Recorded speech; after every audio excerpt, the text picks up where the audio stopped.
are continuing our draft grades for the 2021 NFL season. Well, the 2021 NFL draft. The draft grades for the 2021 NFL draft. I'm sorry, I can't really talk right now. I kind of just rolled out of bed. You can probably tell by my hair. I apologize for that. And today we kind of just continue with the Detroit Lions because I believe this is a very good draft class for the Detroit Lions. And well, obviously we're going in chronological order. But also, I feel like people don't put enough stock into the trenches. But boy, let me tell you, the Detroit Lions did. Absolutely went out there and did what they had to do in the trenches to make some things happen. But let's not talk about it anymore. Let's take a look.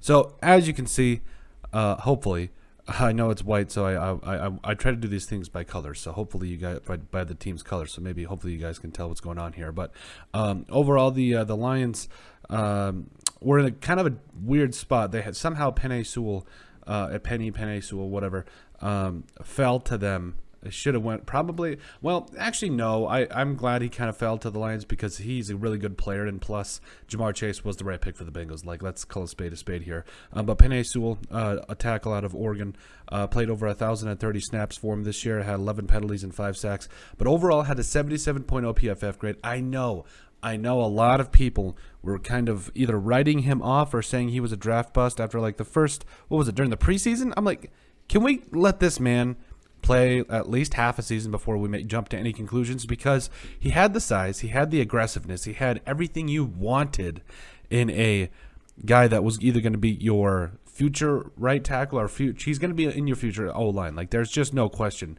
And the talent was there for days. And I think you saw a player that not only played like a solid player, but played like one of the league's best right tackles as the season wore on. And I think they're in a good spot with Penei Sewell. They could move him to guard. They could put him at left tackle. I don't think it matters because that's how talented this young man is, and I think he's going to continue to take the NFL by storm. Now, did it look pretty at first? No, but it very, very, very rarely does. And I think as the Lions move forward here, they're in a great spot. They've got a young offensive lineman that they're going to build on, and I think that he is going to be a guy that he's going to be there for the next 10 years. That's how good Penei Sewell is, and that's how high I think of him. I think he's going to be a really good player for a long time. And the Lions continue to stick to building in the trenches with their 41st overall pick in the second round, with the 41st overall pick in the second round, their second pick of the draft, Levi Onwuzurike. Hopefully I say that right. Defensive tackle out of Washington. Now, I was really excited for this pick. I still am. Gave it a B overall. Oh, by the way, Penei Sewell, yeah, that was an A. Not even hard. It's an A+++. Anyway, Levi Onwuzurike, defensive tackle out of Washington. You really liked what you saw on tape. A guy that stood out to you. I don't think there was any defensive tackles taken in the first round, so you had a lot of second round guys and third round guys that were really respectable, including Mcneal, who we'll get to in a second. But I really liked Levi Onwuzurike, I think, and I really like this draft class for the Lions because it yelled one thing: we're going to build through the trenches, and nobody's going to beat us in that regard. And I love it. I absolutely love it. I think Levi Onwuzurike was the epitome of that. Now, again, it wasn't the prettiest of seasons, but again, there wasn't a first-round defensive tackle to my knowledge. Like, there was not a guy out there that you were going to draft and expect to get 5 to 10 sacks a season. Just wasn't out there. So you get guys that are not liabilities in the run game that give you a lot of value and that will be able to bring it up the inside. In the third round, the Lions with the 72nd overall selection, they selected Mcneal. I love Mcneal. This boy is he is mean. You just get in the inside there. He moves people, had a couple of sacks this year, 39 total tackles. 60.1 PFF grade. Like, just watch this guy on tape. You fall in love immediately with a guy that just pushes the pocket, is solid in the run game, and I love it. I think these first three picks here are just going to define the Detroit Lions for at least the next half decade to a decade because, I mean, you want to build winning in the trenches is some of the most important things, and that's really what the Detroit Lions wanted to do here, and I absolutely love it. I think that Mcneal, in my mind, other than Christian Barmore, I probably would have picked him in the second round, and then on Wuzariki in the third. I don't know. I think it was just kind of funny how it all worked out because that's how high I am on Ali Mcneal. But I really liked him coming out of North Carolina State. I think it was a former former Wolfpack. I think he went to college with Garrett Bradbury, the Vikings starting center. Anyway, still in the third round, the Lions selected Ifatu Melaf.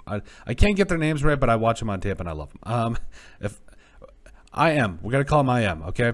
Corner out of Syracuse. I think he started out the first couple of seasons, or the first couple of games, got a second start, I believe, in week 2 against the Packers, and it wasn't great. I think he went down with an injury, but overall, I do like what I saw here. 7 total games, came back later in the season.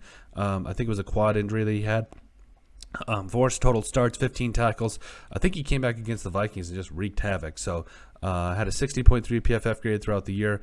Gave this grade a B as well because I think this is a guy you're going to build upon. This is a guy, he's 6'3", over 210. You love the length. You love the size, the speed he brings on the outside. I think he's going to be a really good corner and a really good get in the third round for the Lions moving forward. And again, this is a rebuilding franchise, but this is not a rebuilding player right here. You really like what you see here. You're going to develop him, see hopefully that he becomes one of the best young corners in the entire league. In the fourth round, 112th overall, the Lions selected Amon-Ra St. Brown, wide receiver, USC. This was a dynamo pick. This was it, man. 90 catches, 912 yards, 5 touchdowns, including he really heated up towards the end of the season. And I think, again, I feel like you are going to find a guy in St. Brown. I think that is going to be around for a long time.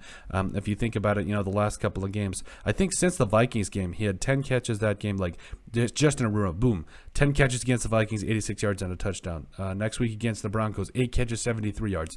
Cardinals, 8 catches, 90 yards. Falcons, 9 catches, 91 yards. Seahawks, 8 catches, 111 and a touchdown. Packers, 8 catches, 109 yards and a touchdown. So you can just see a guy that is going to be a big part of this offense for a long time and moving forward. And did it get him a little bit to get involved? Yes. Would you have liked to see him get more targets and more opportunities earlier in the season? Also, yes. But overall, after that Vikings game, there was just something different about this young man. I think he's going to be a really solid player and going to be a really big part of their offense moving forward. Gave this one an A, not even that hard. In the fourth round, Derrick Barnes, linebacker out of Purdue, gave this one a C. Kind of tough for him. I think he had an under 45 PFF grade. It's tough coming in to play linebacker in the NFL, especially for a redeveloping franchise. I feel like he still could be a good player. It was just kind of a rough pick for him overall. Like I said, came away with 67 tackles, so was around the football a good amount, but we'll see how he develops in year 2. In the 7th round, the Lions, with the 257th overall selection, the Lions selected Jermar Jefferson. Running back, Oregon State, had a total of 15 carries, 74 yards, and 2 touchdowns. When you draft running backs, you don't really expect him to really contribute that late, but he was able to get on the field and do some good things for the Lions, and I think moving forward, the Lions got themselves a really good draft class here. Their first 5 picks, I think, were major contributors, but everybody saw the field. That's what you want from your draft classes. You want everybody seeing the field in some capacity, being able to get on, do whatever they can to be able to help the franchise, and every player got on the field. You love it. I think this was a great starting draft for Dan Quinn and company, and overall I would give the draft grade an A because I think, again, this is a transformative draft, and I actually want to go back here for a second because I feel like, from Sewell to Amon-Ra St. Brown, there's just players everywhere on the spectrum who can be a big part of their future, and you expect them to because they really had really good rookie years, and I'm expecting a lot from them moving forward. So overall, I think the Lions are in a really good place here to start out with. Again, we knew they were going to be rebuilding. We knew they were going to have some things that they had to work on, but the first 3 picks, winning in the trenches, you absolutely love it. Also a quality corner in and Amon-Ra St. Brown, a weapon that's going to be used for years to come. But let us know what you guys think. Make sure you guys like and subscribe down below. Leave a like and a comment, please. That helps people find the show. We greatly appreciate all the support that we've gotten and continue to get. You guys are truly awesome. We love every single one of you. In the description down below, you'll find all of our social media platforms, so give us a like and a follow there. We would greatly appreciate it. Also, give us a listen and sub on iTunes. And finally, if you have anything else you'd like us to cover, send us an email at thesportsbp@yahoo.com. Or I was making sure that's the right email. I'm sorry, I haven't had my coffee yet. Yeah, it's the sportsbp@yahoo.com, or you can put it down in the comment section down below, and we would love to cover it. But let us know what you guys think of our grading of the 2021 Detroit Lions draft class.